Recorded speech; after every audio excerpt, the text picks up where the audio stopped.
നിങ്ങൾക്കറിയാമോ, ലോകത്തിലെ ഏറ്റവും വലിയ ബാങ്ക് കവർച്ച നടത്തിയത് തോക്കുകളോ മറ്റ് ആയുധങ്ങളോ ഉപയോഗിച്ചല്ല, അതൊരു കമ്പ്യൂട്ടർ കീബോർഡ് ഉപയോഗിച്ചാണ്. അതെ, വൻ ശക്തികളെ പോലും വിറപ്പിക്കുന്ന അമേരിക്കൻ FBI തിരയുന്ന ആ കൊള്ള സംഘം നമ്മൾ ചിന്തിക്കുക പോലും ചെയ്യാത്ത ഒരു രാജ്യത്തിന്റെ ഭരണകൂടം പോറ്റി വളർത്തുന്നവരാണ്.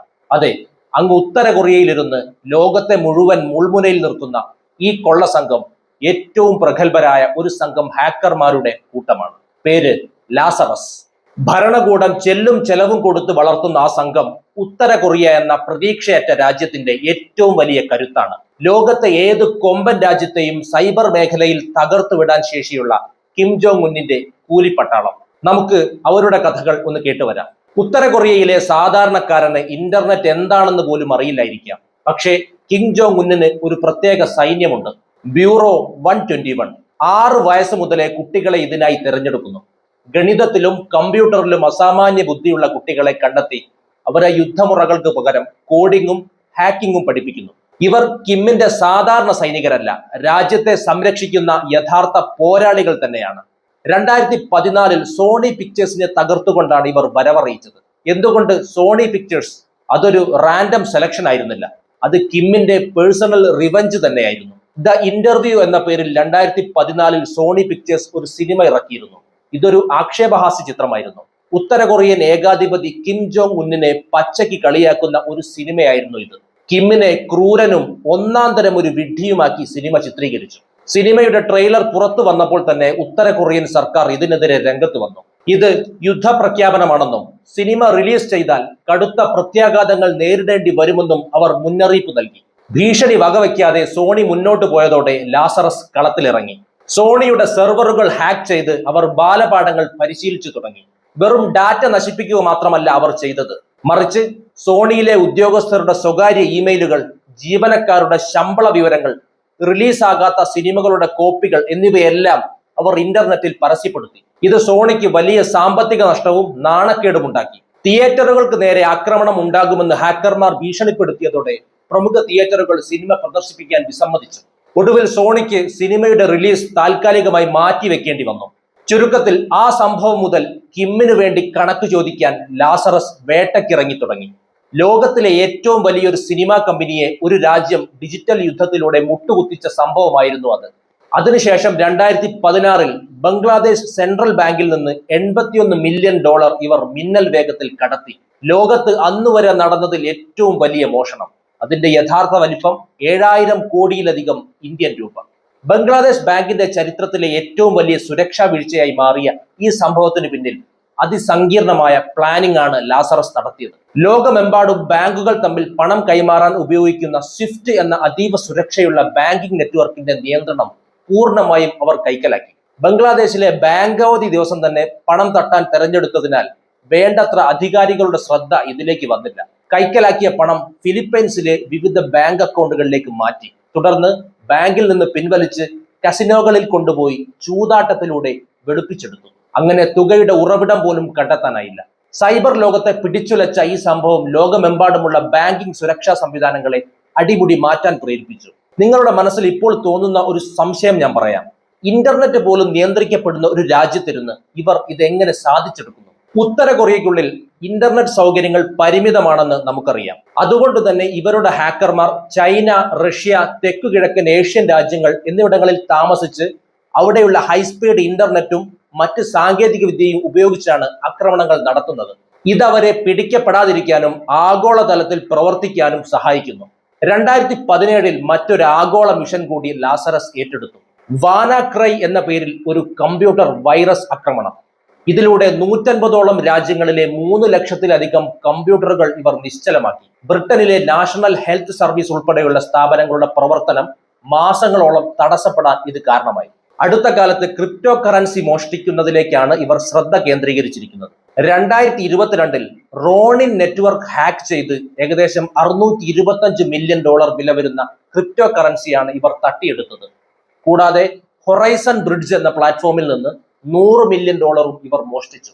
ഭരണകൂടത്തിന്റെ സപ്പോർട്ടോടുകൂടി ഇവർ എന്തിനാണ് ഇത്തരത്തിൽ വിദഗ്ധമായി വലിയ മോഷണങ്ങൾ നടത്തുന്നത്? ആ പണം ആരിലേക്കാണ് വന്നു ചേരുന്നത്?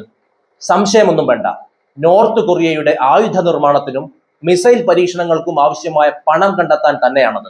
ഏറ്റവും ഒടുവിലായി ദക്ഷിണ കൊറിയൻ ഷിപ്പിംഗ് കമ്പനികളെയും പ്രതിരോധ സ്ഥാപനങ്ങളെയും ലക്ഷ്യം വെച്ചുള്ള ചാരവൃത്തിയിലും ലാസറസ് ഗ്രൂപ്പ് സജീവമാണ്. ഉത്തര കൊറിയ പോലെ പുറം ലോകവുമായി ബന്ധമില്ലാത്ത ഒരു രാജ്യം എങ്ങനെയാണ് സൈബർ ലോകത്ത് ഇത്ര വലിയ ശക്തിയായി മാറിയത് എന്നത് ലോകത്തെ അത്ഭുതപ്പെടുത്തുന്ന കാര്യമാണ്. ഇതിനു പിന്നിൽ കിമ്മിന്റെ വ്യക്തമായ ആസൂത്രണവും വർഷങ്ങൾ നീണ്ട പരിശീലനവുമുണ്ട്. മറ്റു രാജ്യങ്ങളെ പോലെ വെറും വിവരങ്ങൾ ചോർത്താനല്ല ഉത്തര കൊറിയ ഹാക്കിംഗ് ഉപയോഗിക്കുന്നത്. ഉപരോധങ്ങൾ കാരണം രാജ്യം നേരിടുന്ന സാമ്പത്തിക പ്രതിസന്ധി മറികടക്കാൻ പണം കണ്ടെത്തുക എന്നതാണ് ഇവരുടെ പ്രധാന ലക്ഷ്യം. ബാങ്കുകൾ, ക്രിപ്റ്റോ കറൻസി എക്സ്ചേഞ്ചുകൾ എന്നിവ ഹാക്ക് ചെയ്ത് കോടിക്കണക്കിന് ഡോളറുകളാണ് ഇവർ സ്വന്തമാക്കുന്നത്. ഇത് കിമ്മിന്റെ ഭരണകൂടത്തിന് വലിയൊരു വരുമാന മാർഗമാണ്. മറ്റു രാജ്യങ്ങൾക്ക് അന്താരാഷ്ട്ര നിയമങ്ങളെ ഭയക്കേണ്ടതുണ്ട്. എന്നാൽ ഉത്തര കൊറിയയ്ക്ക് ഇത്തരം നിയമങ്ങളോ ഡിപ്ലോമാറ്റിക് ബന്ധങ്ങളോ പ്രശ്നമല്ല. അതുകൊണ്ട് തന്നെ ലോകത്തെ ഏത് വലിയ സ്ഥാപനത്തെയും കടന്നാക്രമിക്കാൻ അവർക്ക് മടിയില്ല. സൈബർ ലോകത്തെ ഏറ്റവും അപകടകാരികളായ എലൈറ്റ് ഹാക്കിംഗ് ഗ്രൂപ്പുകളുടെ പട്ടികയിൽ മുൻനിരയിലാണ് ലാസറസിന്റെ സ്ഥാനം. മിക്ക ഹാക്കർ ഗ്രൂപ്പുകളും ഒന്നുകിൽ പണം തട്ടുന്നവരോ അല്ലെങ്കിൽ ചാരവൃത്തി നടത്തുന്നവരോ ആയിരിക്കും. എന്നാൽ ലാസറസ് ഒരേ സമയം പണം തട്ടുന്നു, ചാരവൃത്തി നടത്തുന്നു, ഒപ്പം സൈബർ മേഖലയിൽ വിവിധ ആക്രമണങ്ങൾ അഴിച്ചുവിടുകയും ചെയ്യുന്നു. ഇത്രയധികം മേഖലകളിൽ വൈദഗ്ധ്യമുള്ള മറ്റൊരു ഗ്രൂപ്പ് ലോകത്ത് തന്നെ വേറെയില്ല. സാധാരണ ഹാക്കർമാർ ആഴ്ചകളോ മാസങ്ങളോ എടുത്ത് ചെയ്യുന്ന കാര്യങ്ങൾ ലാസറസ് വെറും മണിക്കൂറുകൾക്കുള്ളിൽ ചെയ്യും. ഇതിന് ഏറ്റവും വലിയ ഉദാഹരണമാണ് 2017 വാനാക്രൈ ആക്രമണം. വെറും 4 ദിവസത്തിനുള്ളിൽ 150ഓളം രാജ്യങ്ങളിലെ 3 ലക്ഷത്തോളം കമ്പ്യൂട്ടറുകളെ ഇവർ ലോക്ക് ചെയ്തു. റഷ്യൻ ആഭ്യന്തര മന്ത്രാലയം, ബ്രിട്ടനിലെ ഹെൽത്ത് സർവീസസ്, റെനോൾട്ട് പോലുള്ള വമ്പൻ കമ്പനികൾ തുടങ്ങിയവയൊക്കെ ഈ സൈബർ കാറ്റിൽ പകച്ചുപോയി. ഡിജിറ്റൽ ലോകത്ത് ഇത്ര വേഗത്തിൽ ഒരു മഹാമാരി പടർത്താൻ ലോകത്ത് മറ്റൊരു ഹാക്കിംഗ് ഗ്രൂപ്പിനും സാധിച്ചിട്ടില്ല. അതുപോലെ തന്നെ ശ്രദ്ധേയമാണ് കറൻസി മോഷ്ടിക്കുന്നതിൽ ഇവരുടെ വേഗത. 2022 നടന്ന റോണിൻ നെറ്റ്വർക്ക് ഹാക്കിങ്ങിൽ സർവറുകളുടെ നിയന്ത്രണം ഏറ്റെടുത്ത് മിനിറ്റുകൾക്കുള്ളിൽ ഏകദേശം 5000 കോടിയിലധികം രൂപയുടെ അസറ്റുകളാണ് ഇവർ കടത്തിയത്. ലോകത്തെ ഏറ്റവും വലിയ ഡിജിറ്റൽ കവർച്ചാ സംഘമായി ലാസറസ് മാറിയതിന് പിന്നിലെ മറ്റൊരു കാരണം അവരുടെ സീറോ ഡേ എക്സ്പ്ലോയിറ്റുകളാണ്. അതായത് ഒരു സോഫ്റ്റ്വെയറിലെ തകരാർ ആ കമ്പനി പോലും തിരിച്ചറിയുന്നതിന് മുൻപ് ലാസറസ് കണ്ടെത്തുകയും ആക്രമണത്തിന് ഉപയോഗിക്കുകയും ചെയ്യും. ഈ രീതിയെ സീറോ ഡേ എക്സ്പ്ലോയിറ്റ് എന്നാണ് സാങ്കേതികമായി വിളിക്കുന്നത്. വെറും ഒരു ക്രിമിനൽ സംഘം എന്നതിലുപരി ഉത്തര കൊറിയൻ ഗവൺമെന്റ് നൽകുന്ന അതിനൂതനമായ സൂപ്പർ കമ്പ്യൂട്ടറുകളും അതിവേഗ ഇന്റർനെറ്റ് സൗകര്യങ്ങളും അവരുടെ വേഗത 10 മടങ്ങ് വർദ്ധിപ്പിക്കുന്നു. സൈബർ ലോകത്തെ മിന്നൽ പിണരുകളെന്ന് ലാസറസ് ഗ്രൂപ്പിനെ വിളിക്കുന്നത് അതുകൊണ്ടാണ്. ഉത്തര കൊറിയയിലെ സാധാരണ ജനങ്ങൾ ഒരു നേരത്തെ ഭക്ഷണത്തിനായി കഷ്ടപ്പെടുമ്പോഴും ലാസറസ് ഗ്രൂപ്പിലെ ഹാക്കർമാർക്ക് കിം ജോങ് ഉന്ന് നൽകുന്നത് രാജകീയ പരിഗണനയാണ്. എന്തെന്നാൽ രാജ്യത്തിന്റെ നിലനിൽപ്പിന് പണം കണ്ടെത്തുന്ന സൂപ്പർ ഹീറോകളാണ് അവർ. പട്ടിണിയും ദാരിദ്ര്യവുമില്ലാത്ത പ്യോങ് യാങ്ങിലെ ഏറ്റവും മികച്ച ഫ്ളാറ്റുകളിലാണ് ഈ ഹാക്കർമാർ താമസിക്കുന്നത്. രാജ്യത്തെ സാധാരണ പൗരന്മാർക്ക് വൈദ്യുതി പോലും പരിമിതമായ അളവിൽ മാത്രം ലഭിക്കുമ്പോൾ ഇവർക്ക് 24 മണിക്കൂറും തടസ്സമില്ലാത്ത വൈദ്യുതിയും അതിവേഗ ഇന്റർനെറ്റും ലഭ്യമാണ്. കൂടാതെ ഏറ്റവും മികച്ച ഭക്ഷണ സാധനങ്ങളും വിദേശത്തു നിന്ന് ഇറക്കുമതി ചെയ്യുന്ന ആഡംബര വസ്ത്രങ്ങളും ഇവർക്കായി ഭരണകൂടം കരുതി വയ്ക്കുന്നു. ഉത്തര കൊറിയയിലെ സാധാരണക്കാർക്ക് വിദേശയാത്രകൾ അസാധ്യമാണെങ്കിൽ ഈ ഹാക്കർമാരിൽ പലരും ചൈനയിലെയും തെക്കു കിഴക്കൻ ഏഷ്യൻ രാജ്യങ്ങളിലെയും മികച്ച ഹോട്ടലുകളിൽ താമസിച്ചാണ് പ്രവർത്തിക്കുന്നത്.